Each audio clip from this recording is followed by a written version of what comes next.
মণিপুরে একজন আপনার বিধায়ক বিজেপিকে ভোট দিয়েছে। এই শুনুন, আমি একটা কথা বলি, নর্থ ইস্টার্নে এটাই হচ্ছে প্রবলেম। আচ্ছা, যে কোনো জায়গায় একজন দুজন জিতলে কি হচ্ছে, তারা নিজের ইচ্ছে মতো লোভে বিক্রি হয়ে যাচ্ছে। আমি সেই জন্য অনেক জায়গায় ইউনিট করিনি একটাই কারণে, আমি কন্টেস্টও করি না। ভালো লিডারশিপ আর অনেস্ট লিডারশিপ না থাকলে করা যাবে না। নর্থ ইস্টার্নে এদের শুধু না, আমি তো শুনেছি ত্রিপুরা 6 জন বিধায়কেরও এরকম কমপ্লেন আছে, দিল্লিতে গিয়ে বসে আছে। সরি, তারা কংগ্রেস থেকে সবাই এসেছিল, আমি শুনেছি, but weather it is correct or not I have to find it out. বললাম তো, টাকায় কেউ কেউ ভাই নর্থ ইস্টার্নে এসব চলে, কিন্তু আমরা এসব করি না। আর যে গেছে সে একাই চলে গেছে। বহিষ্কার করবেন?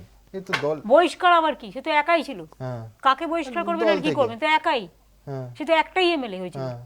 আর সেখানে কি, সে ছিল কংগ্রেসের সাথে, কংগ্রেসের 10 জন তাকে নিয়ে চলে গেছে, আপনি কি করবেন?